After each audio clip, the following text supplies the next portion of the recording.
So today we've got my Jackson here, DKA Dinky, something like that. 6-string with a Floyd Rose bridge on it. So that means this is going to be a little more complicated than usual. It's a JS32, I think. I'm just going to do the string change and the basic cleaning. I'm not changing gauges, so it'll be simple, but I am changing the kind of string. So I usually used the Ernie ball not even Slinky strings. These are the Cobalt not even Slinkies. And the thing with the Cobalt is they rust too fast. So I'm switching to the Paradigm not even Slinkies because they're made for something like this where they're going to be under a lot of stress all the time. And these aren't Cobalt, they're normal, but with a little bit of a coating on them, I believe. Super resistant to everything. Makes it more expensive, but everybody loves these. Loosen up the nut.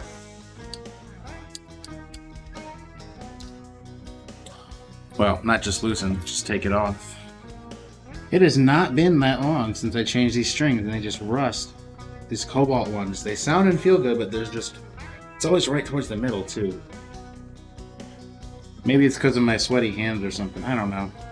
I'm having the same problem with my 7-string because that's also Cobalt strings. Oh, so what prompted me to go ahead and change the strings on this is that the A string broke. Because I was being a little too aggressive with the whammy. Oh shit, I got to do this. This is new to me. This is a shred neck trem block. And it'll hold up the bridge here while we work on the guitar. Perfect. But the way you take these out is you gotta take these bits on the end and pull them out a little bit. Pull them back. And it backs off a little block in here that smushes against the string to hold it down. And I feel like I'm wearing out this guitar really fast. I've been playing it a lot since I got it. I love it. It's, to be honest, it's like my favorite right now. Even with my new 8-string, which is having a bunch of issues still.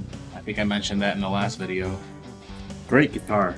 $300 well spent. I definitely got my money's worth.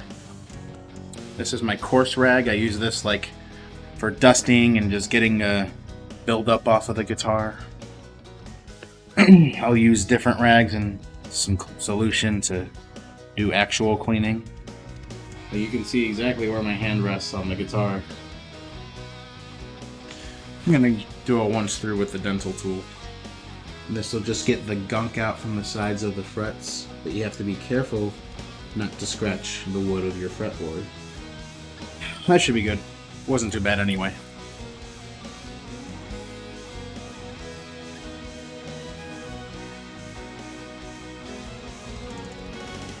These all feel pretty good.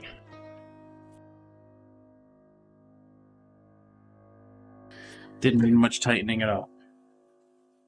I'm going to clean the headstock a little bit.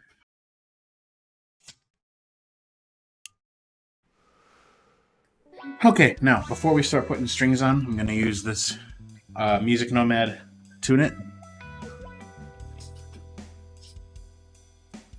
I'm going to put it everywhere the string contacts the guitar, which will pretty much just be the nut and the top of the bridge here.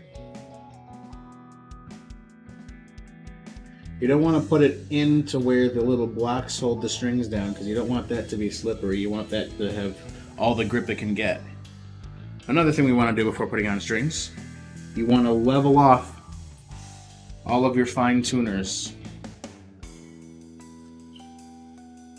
All your little knobs here, you want to make sure they're flat and about halfway threaded. So what I do is I pretty much get one set and then I level off all the rest to match that one. It's rare that you ever have to loosen them, so if they're a little high up, that's fine because you're mostly going to be cranking them back down when you're fine tuning. It doesn't have to be perfect either. You can always reset it just by taking this off, tuning them normally, resetting these. Same way I just did, but with the strings on. Definitely feel different from the cobalts. Yeah. So since I've got a Floyd Rose here, they don't use the ball end of the string. I don't know if you can see that. They don't use that little gold end. So you gotta cut off where like the string's winding up here. And then you put just the bare string down in there. The string down in. Tighten it up with your Allen. Want it nice and snug. Not much to say about this. This feels so strong. Though it could just be the thickness fooling me. Yeah, this third string is beefy. Well, this is not wrapping very nicely. Should be okay though. It's like a paper clip almost, you know? This string feels a bit more normal. Strings are on. Now we gotta do a whole lot of tuning and such. Alright, so what I have to do is I have to tune it, starting with lowest and highest, and second lowest, second highest, and the middle two. Get them in to tune individually, and then by the time I'm done with the last string, the first string will be out of tune again. And I keep doing that bam, bam, bam, bam, bam, bam, until all of them stay in tune, and when it reaches that point, then it'll have enough tension on the bridge to make it flat. I didn't change string gauge, so it should be the same amount of tension to keep it in the drop C tuning that I have it. The bridge should be flat by the time I'm all done, and not pulled too far forward or not enough. Once it's all in tune and the bridge is flat, I'm just gonna clean it, put the locks back on, and that's it. So, I think that's it for now. Thanks.